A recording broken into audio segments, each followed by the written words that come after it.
We have had the technology to create, control, and steer hurricanes for decades. Project Cirrus is the first official attempt to modify a hurricane. It was run by General Electric with the support of the U.S. military. The official theory was that by changing the temperature outside the eye wall of a hurricane, which they did by seeding the clouds with various compounds such as silver iodide, a decrease in strong winds will result. On October 13, 1947, Project Cirrus targeted a hurricane heading out to sea. Approximately 180 pounds of dry ice was dropped into the clouds. The crew then reported a pronounced modification of the cloud deck, and the hurricane abruptly changed direction and made landfall near Savannah, Georgia. The public blamed the government.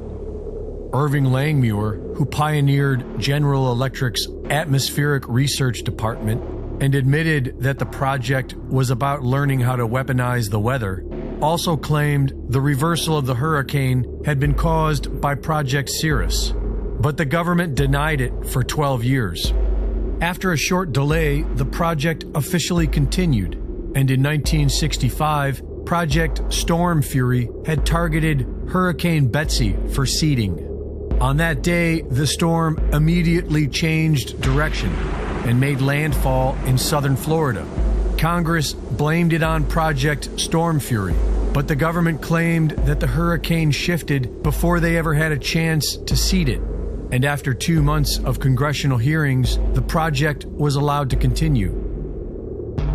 In 1997, U.S. Defense Secretary William Cohen admitted we have the technology to control the weather, including earthquakes and volcanoes.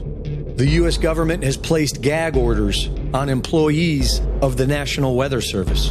In October of 2012, after Hurricane Sandy weakened to a tropical storm, microwave imagery shows a thick red beam immediately followed by Sandy growing into a Category 1 hurricane and taking an unexplained left turn into New Jersey.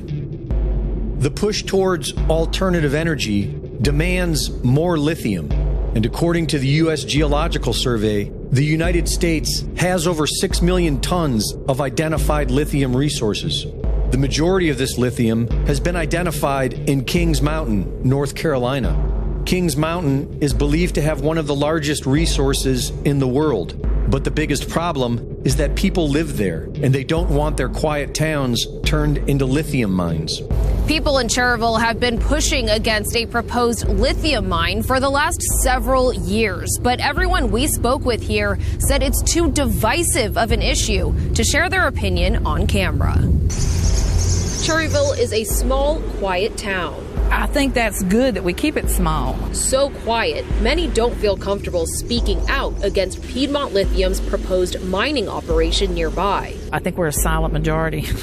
I think a lot of people are afraid to say anything about it because they are bringing a lot to the town as far as money.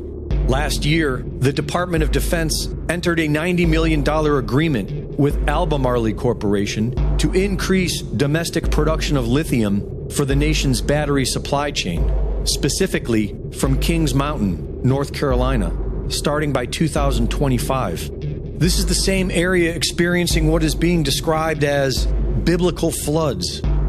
While the federal government spends billions on foreign wars and illegal immigrants, they simply cannot be bothered with the health and well-being of the American people, especially those living on coveted, mineral-rich land. Reporting for InfoWars, this is Greg Reese.